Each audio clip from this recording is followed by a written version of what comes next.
Hello, नमस्ते, बहुत बहुत स्वागत है आपका निक्कू चौधरी रिएक्शन में। मैं हूं नताशा। बात करेंगे हम यहाँ पर सरिता जी की एक वीडियो आई है, उसमें कुछ खुलासे हुए हैं, साथ में एक बड़े राज की भी। आखिरकार मनीषा को सचिन कहीं भी कुछ भी फंक्शन में लेकर क्यों नहीं जाता था, जब मोस्टली वहाँ पर नेहा आती थी। इस तरीके की चीज़ें खुलकर आई है।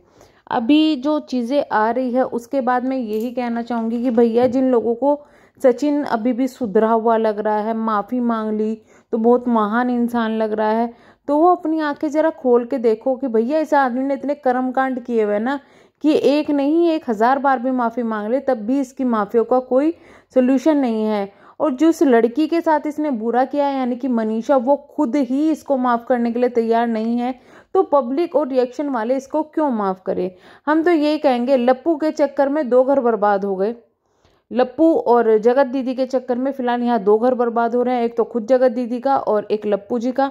दोनों घर के में जो है इतनी उन्होंने कर दी है, क्या कहते हैं कि इज्जत को नीलाम कर दिया है कि हद ही हो गई। कभी इनके घर वाले इन पर प्राउड करते थे कि भैया देखो हमारे बच्चों ने हमारा नाम रोशन कर दिया, और अब ऐसा लग रहा है कि भैया इस रोशन करने से अच्छा तो कभी नाम होता ही ना तो ज़्यादा अच्छा होता। खैर, हम यही कहेंगे कि फैमिली को ब्लेम करना बहुत अलग चीज़ है। फैमिली फिर भी बहुत कुछ सच बता रही है जो उनको पता चल रहा है, लेकिन एक बात समझ में नहीं आ रही है, सचिन की फैमिली सचिन का साथ किस तरीके से दे सकती है इतना कुछ होने के बाद भी। सारा ब्लेम सामने वाले पर डाला जा रहा है। क्या आपका बच्चा पाक साफ है? क्या आपके घर की लड़की अगर नेहा की जगह होती तब भी आप ये करते, या फिर सचिन की जगह नेहा होती तब भी आप यही चीज़ें करते? तो ये चीज़ें मुझे समझ में नहीं आ रही है। अगर सचिन गलत है तो पहले तो अपने घर को सुधारो भाई, फिर दूसरों के घर में झांको।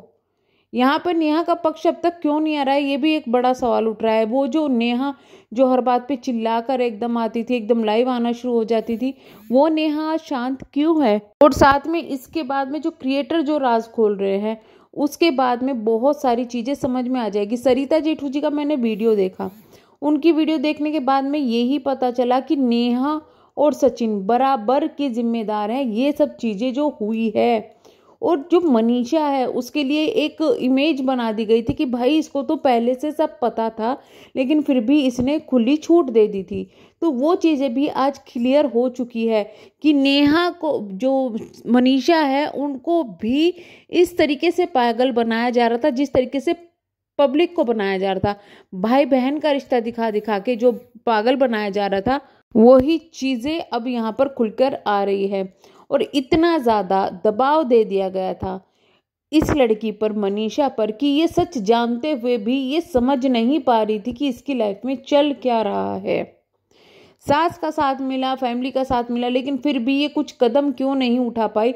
उसका बड़ा रीज़न ये था कि वो इंसान इतना अंधा हो गया था कि उसको समझ में नहीं आ रहा था कि क्या हो रहा है क्या नहीं हो रहा है।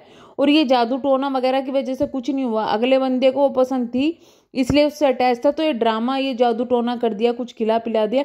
तो प्लीज़ ये ड्रामा बंद करो, क्योंकि लप्पू के अंदर ऐसा कुछ भी नहीं है कि कोई उसके लिए इतना बड़ा कदम उठाएगा कि भाई उसके लिए जादू टोना करेगा या कुछ भी करेगा। हट, मतलब ये बंदा तो 2 रुपए में किसी पे लाइन मारने लग जाए, फ्री में लाइन मारने लग जाए।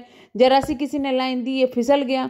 ऐसा तो बंदा है ये फिसला हुआ, इसको काले जादू की या किसी जादू की कोई जरूरत नहीं है भैया।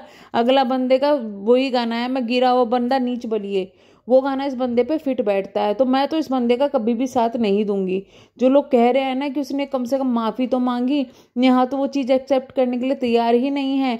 तो इस बंदे ने माफ़ी भी जब मांगी जब नेहा ने लात मार दी, और इस बंदे को आज तक भी ये उम्मीद थी कि वो वापस आएगी वापस आएगी वापस आएगी।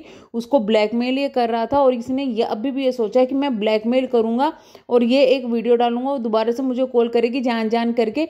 लेकिन वो सब चीज़ें नहीं हुई, तो इस वजह से ये बंदा खुलकर सामने आया है अब, क्योंकि इसको पता है वो तो हाथ से गई, कहीं जो दूसरी घर में बैठी है वो भी ना चली जाए। वो चली गई तो सब कुछ बंटाधार हो जाएगा, चैनल डाउन हो जाएंगे, कोई पूछने वाला नहीं होगा। और ये सच्चाई है, एक बार जरा मनीषा को खुद से अलग करके देख लो, तुम्हें कोई पूछने वाला नहीं होगा। सोशल मीडिया पर लोग तुम्हें यूँ कहेंगे कि ये ऐसे और आदमी होते हैं, ये आदमी होते हैं। तो इस वजह से सिर्फ वो और सिर्फ वो इंसान अब जो सुधरने की ड्रामे कर रहा है वो इस वजह से कर रहा है। दूसरी चीज़ें, एक और बड़ा खुलासा हुआ है यहाँ पर। आपने सरिता जेठू जी की वीडियो तो देख ही ली होगी। उन्होंने बताया है कि क्योंकि सचिन से उनके मतभेद थे इसलिए वो सचिन को बुलाना नहीं चाहती थी, क्योंकि सचिन ने दिमाग में ठाना हुआ था कि बदला लेना है। पर नेहा के कहने पर उन्होंने जो है सचिन को अपने फंक्शन में बुलाया। जब फंक्शन में बुलाया तो सचिन अकेला आया, मनीषा नहीं आई।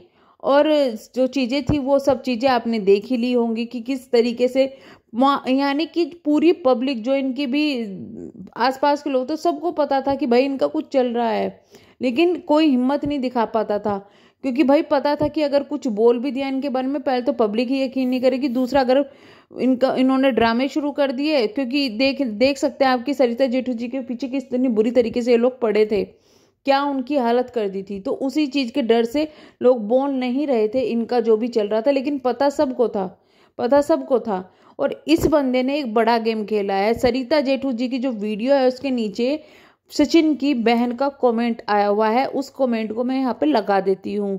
देख सकते हैं ये इनकी रियल आईडी से कमेंट है। मनीषा भाभी को बोला गया था कि मनीषा को लाने से मना किया है सरिता दीदी ने कि आना तो खुद आना, मनीषा को मत लाना। ये मुझे भी भाभी ने बोला था, तो मैं भी बोला था कि जब बीवी को लेना मना किया है, यानी बीवी को लाने के लिए मना किया है, तो वो खुद क्यों गया। आज आपने क्लियर कर दिया और उनको थैंक्स भी कहा है। यानी कि सचिन वहां किसी के फंक्शन के लिए नहीं गया था, नेहा वहां किसी के फंक्शन के लिए नहीं गए थे। बेसिकली ये तो वहां पर एक टूर के लिए गए थे कि भैया फंक्शन भी अटेंड हो जाएगा और अपना काम भी हो जाएगा, 2-3 दिन आराम से साथ में रहेंगे, बातचीत करेंगे। तो ये चीजें वहां पर हुई है। और मनीषा को सरिता जी ने नहीं मना किया था, सरिता जी ने बकायदा इनवाइट किया था, लेकिन सचिन उनको अपनी मर्जी से नहीं गए और मनीषा के आगे सरिता जी को बुरा बना दिया गया था। तो ये चीजें वहां पर हुई है, लेकिन ये चीजें किसने बताई, किसी और ने। अभी तो सचिन और इनके बहुत राज आने बाकी है। जो लोग सोच रहे हैं ना कि यार ये तो बड़ा अच्छा आदमी है, इसने बोल के माफी मांग के सब कुछ आराम से क्लियर कर दिया और निकल लिया, नहीं भैया, इनके बहुत से राज है तो दबे हुए हैं। जब नेहा बोलेगी तो वो राज खुलने तब शुरू होंगे, शायद इसी डर से अब सचिन चुप हुए हैं। तो चलिए हम यहाँ पर करेंगे वीडियो को एंड। हाँ, एक चीज और बताना चाहूंगी, इसके नीचे सरिता जी का कमेंट भी आया हुआ है। पूजा जी, हमने सिर्फ वो रखा है जो हमें पता था, किसी का भी गलत सोचकर किसी इंटेंशन से कुछ नहीं किया है जी। यानी कि कहीं ना कहीं एक बड़ा राज सरिता जी की तरफ से खुला है। अब लोग ये कह रहे हैं कि हमें सरिता जी की जो स्टोरी वो बता रहे हैं वो समझ में नहीं आ रही है, तो उस स्टोरी को मैं अपनी नेक्स्ट वीडियो में शॉर्ट करके बता दूंगी। और वो शॉर्ट करके बताने के बाद में जब आप सरिता जी की वीडियोस देखेंगे तो आपको क्लियर हो जाएगा कि किस तरीके से सरिता जी जो हैं उनको इस चीज़ का आभास हो गया था, सरिता जी को ये चीज़ें बता दी गई थी, उसके बाद में उनको किस तरीके से माइंड वॉश करने की कोशिश की गई, किस तरीके से उन्हें घुमाने की कोशिश की गई।